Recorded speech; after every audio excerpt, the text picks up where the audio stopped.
Political కాదు A+ రావడం వలన RUSA funds almost per annum 13 to 14 crores excess వస్తాయి అన్నమాట డబ్బులు. Sir it's not just quantity of money or something like that, it should also be a quality of studies. So అన్న అడుగుతున్నది కూడా అదే అనమాట.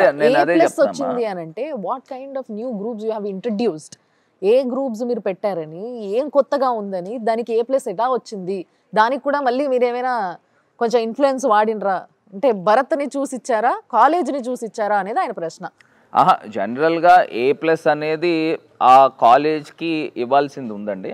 దాంట్లో కూడా పాలిటిక్స్ ఉంది. So I don't wanted to name it.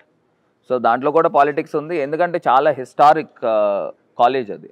ఇప్పుడు ఆ కాలేజ్లో నిజంగా సర్టిఫికేట్తో పిల్లలు డిగ్రీ నుంచి బయటకు వచ్చారు అని అంటే that has lot of significance and value. ఒక కొత్త కోర్సుతో బయటికి రావాలని కోరుకుంటున్నాం మేము. ఆ కొత్త కోర్సులను ఏం ప్రవేశపెట్టారు, ఏమి చూసి ఆడ A+ వచ్చింది?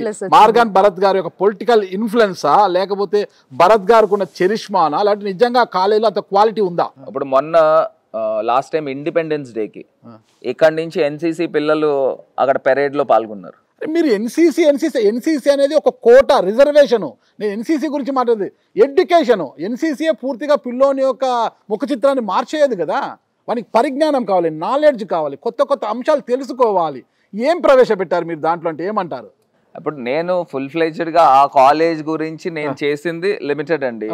అది నువ్వు A+ తీసుకుని వచ్చాను. Apart from this Nannaya university, Nannaya యూనివర్సిటీకి ఖేలో ఇండియా నుంచి brought round about 20 crores of funds ఆ యూనివర్సిటీ, నన్నయ్య యూనివర్సిటీకి కూడా.